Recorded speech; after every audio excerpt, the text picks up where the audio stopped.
What courage you have. Would you like to come home with me? I'll call you Courage. We'll have a grand time.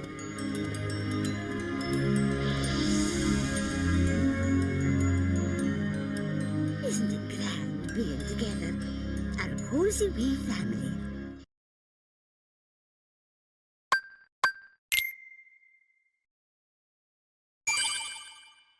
Courage the Cowardly Dog, a cartoon about a small dog that lives in the middle of nowhere and experiences just about everything weird and abnormal. Personally, it's one of my favorite cartoons, so seeing it get a crossover with Scooby-Doo in 2021 was amazing. Seriously, if you like Courage the Cowardly Dog, go watch that movie. It does so much justice. And don't worry, despite me worshipping Courage the Cowardly Dog, this is a Scooby-Doo video. Which also means that laugh track is back. Fun. Trust me, I 1,000,000% would have already done a Courage the Cowardly Dog game review by now, if there was such a game to do so. But since there isn't, and the stars aligned for a crossover, I'll take what I can get and cover a Scooby-Doo game. Close to 2 years ago, I had covered the most recent Scooby-Doo game, which at the time was 10 years since that game came out. However, the more popular game seems to be the one before that point. Guess the market for Scooby-Doo games got rather rough. Oh goodness, I don't miss that. Usually when it comes to the game series, I either go in a straight line with its releases or continuously jump around. For the Scooby-Doo games, I'll actually be going backwards in terms of releases. And given that these two games are connected to each other, it'll actually be interesting being able to compare the two games from a reverse perspective. So today, I'll be looking over Scooby-Doo First Frights. Mainly because I should have done this a lot sooner than 2 years after the last one. But hey, Courage the Cowardly Dog gave me a reason.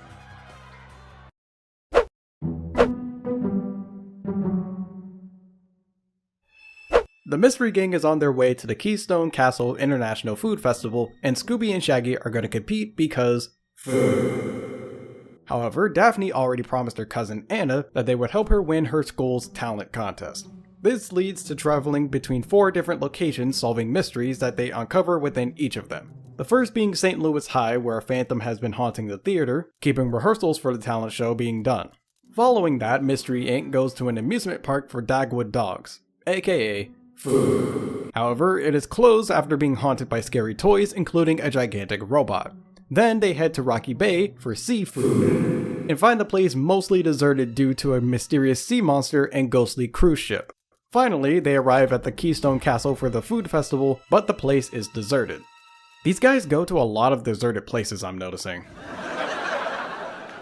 I'll actually go more in depth with this part of the story because of its ending. The sister of the Baron of the castle explains that he is cursed, just like all of the previous von Rickenstorff men, for as long as they reside in the castle, the Witch Queen will attack them. The Baron tells them more about his ancestor Lady Azarni, who had the castle built 900 years ago but wasn't allowed to live in it. Her brother had tossed her into the dungeon and took over as the Baron. While in the dungeon, she practiced black magic so that she could get revenge after she passed. Since then, every von Rickenstorff has met a horrible fate. At some point, the castle starts to collapse due to the Witch Queen and everyone manages to get out. Once things settle, the gang asks how the Baron's sister was able to do the stuff she did, like the lightning, magic, etc. The Baron tells them that he's an only child and the only people that live there are him and his servants, leaving the mystery more open-ended, let's say. I will say that this storyline overall was more engaging than before, or since this game came out before Spooky Swamp, I guess later, technically. Having multiple short stories rather than less large stories kept me invested much more because it didn't feel like we lingered too long on any one mystery. Also, I don't know if it's because I was actually paying attention this time or not, but the villains this time were very obvious. All it took was the very first conversation with a character to know that it was them who done it. Even based on their appearance alone, I was saying, "You are 100% the villain, or my name is Jose Santos de Guatemala." And it's not. That might be the only time I'll be able to do that joke. Plus, the final mystery actually being real was a nice twist. That doesn't happen very often for Scooby-Doo, to my knowledge.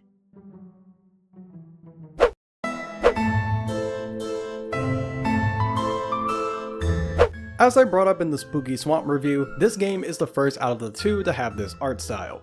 The feelings I had about the art style then are pretty much the same as now. Comparing the two games, there wasn't much of a change for character models, and environments are handled in a similar way, which is fine. Don't fix what ain't broke and all. I will say that this game does better with its writing and the use of laugh tracks tied to said writing. Maybe I'm imagining it, but it also felt more rare, but also more consistent to appear. Saying that out loud makes no sense, so I'll explain. It doesn't feel as obnoxious this time around whenever it appears by being tied to punchlines more often, but it feels a lot more evenly spaced out, so it doesn't feel like there's long moments without a laugh track. Oh yeah, and I remember someone in my comments of the last video saying how my inserted laugh tracks are similar to the game and they can't tell whether it's a good or a bad thing. Personally, I find that to be a success in its own way. Also, I'll be using a laugh track for this video too. For the voice actors, I won't spend nearly as much time on it as I did last time, but I'll point out big differences. Out of the Mystery Gang, everyone has the same voice actor aside from Shaggy, who was voiced by Scott Innes. Honestly, despite all the research I did last time, I didn't even notice that Shaggy was different until I looked this up again. Just goes to show how good the voice acting is. As for the guest stars, some of the same voice actors are here, but there are a few different names that you'll probably recognize. James Arnold Taylor, Fred Tatasciore, Audrey, I'm not wanting to butcher this name, and Dave Wittenberg, who voices Kakashi. Yes, that Kakashi. Needless to say, the voice cast is just as good as Spooky Swamp. The way music is handled is about the same as the last game in that there are multiple versions of some tracks depending on the situation. The number of tracks is a lot less though. Spooky Swamp ended up having over 100 tracks, so it's very surprising to see that the previous game had slightly over 40. I don't know how often it is for a sequel to have double the amount of the previous game's soundtrack, especially in such high numbers, so maybe that happens more than I think it does. Don't misunderstand though, that's not to take away from this game's soundtrack. It's still just as good as the other one with music fitting for each area. Plus, going backwards made me realize that the main themes have similarities.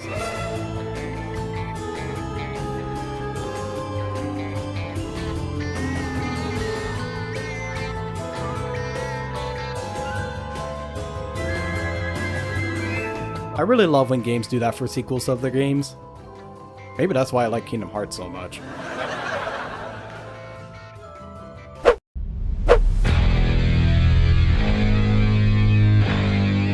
You travel through St. Louis High, an amusement park, Rocky Bay, and Keystone Castle by pulling levers and ground pounding switches to progress.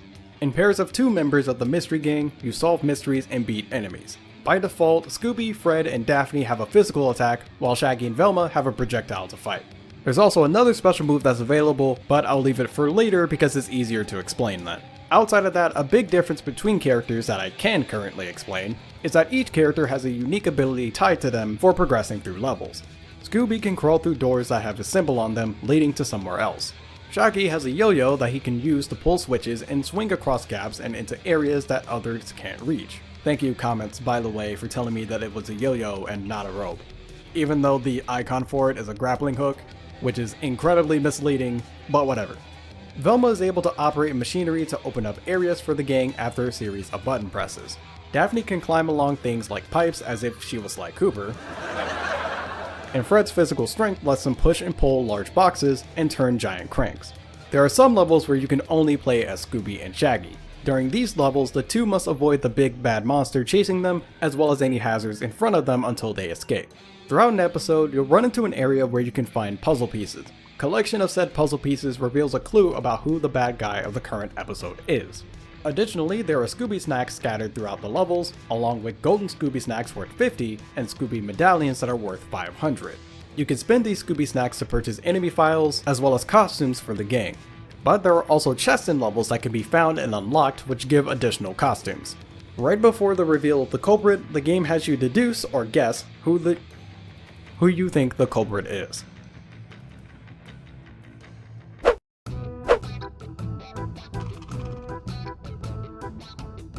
This game takes on a level-to-level structure, which gives way to some pretty cool set pieces for the environments you go through. They are often either exaggerated and or wacky, which serves very well for Scooby-Doo.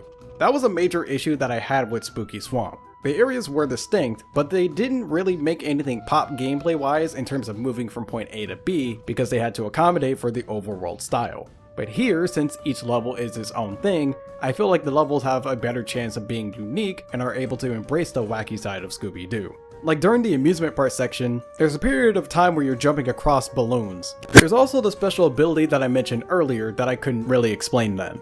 The reason why it's easier to explain now is because there are multiple ones. These special abilities as well as your basic attacks are tied to your costumes. For example, as default Fred, you punch people while also being able to throw firecrackers that stun enemies as your special move. But Fred in his football uniform has him throw footballs for projectiles and can tackle enemies in place of his special move.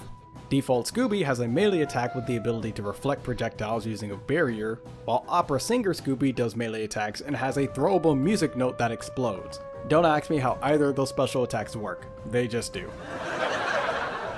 Each costume can provide a completely different way to play a character, which can also be beneficial for boss fights as it gives you special moves that you otherwise wouldn't have. They even have unique animations and sound effects for them too, which is a nice additional touch to give a little bit of extra diversity. Postgame is also a thing, which lets you replay levels with the ability to switch between any character for any level. This allows you access to certain extras that you couldn't get the first time around because you needed that other character. It felt similar to the LEGO games, which is something I said last time, and I still haven't done a review for one of them. I should really do one at some point.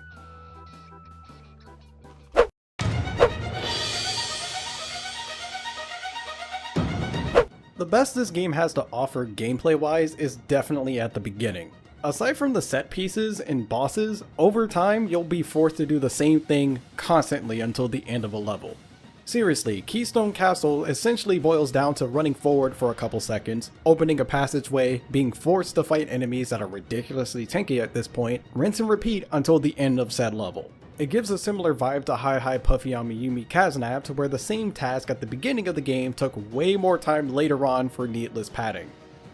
Wow, I bring that game up a lot when it comes to that, don't I? Regardless of how often I bring that game up, some of you might be thinking about how the costumes would change that feeling. Honestly, I feel like the main reason it had such an initial appeal to me was because I played Spooky Swamp first, where costumes were purely cosmetic. It's a change that I liked, but the concept lost its appeal after 3 hours because, again, it's pretty much the same thing constantly, but you're either A, meleeing people to death, or B, throwing everything but the kitchen sink at them till they die. And to be fair, you can't really beat Opera Singer Scooby. It also doesn't help how easy this game is too. It's a kid's game, I've heard that excuse a dozen times, I get it. But do you really need to have so many opportunities to get health back? I'm almost certain that health pickups don't run out if they come from a source, so you have pretty much no reason to die around one. Even when you're not, your health regenerates whenever you aren't taking damage, even in the middle of battle. Why are both of these really strong recovery options available at almost all times? It genuinely feels like you'd only die if you tried very hard to get yourself killed. That's what made fights past the amusement park, and especially at Keystone Castle, even more of a drag. Any force encounter felt like a waste of time because unless I actively tried to lose, I'd be able to walk to another fight with almost full health as if I skipped the earlier fight anyways. And skipping said fights would make the use of costumes completely pointless since I'm not using them for the main purpose they exist for. You still get health back during boss fights, but at least the costumes have a use there, or I'd feel a lot worse about the gameplay overall.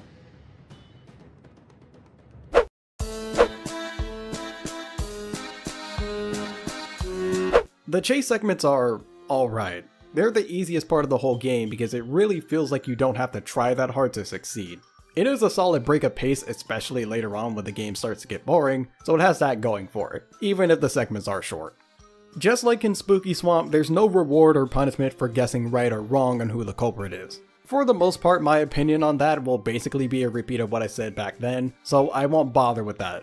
However, I can point out that there are trophies in this game. Potentially having trophies or even costumes for guessing the culprit correctly could have been a fairly worthwhile addition. Just a missed potential, I feel. Speaking of the costumes, equipping them are way more wonky in this game. Like, if you unlock a costume in one level, you'll be able to use it for the next level, but then you still have to purchase it to use it anytime after that. I guess it's supposed to be like a test run, but again, equipping them afterwards it's strange, and I kinda wish I could switch between multiple costumes whenever I wanted. By the way, thinking about it, I don't think I've ever had a game mechanic be in the good, bad, and ugly sections before. There's a first for everything, I suppose.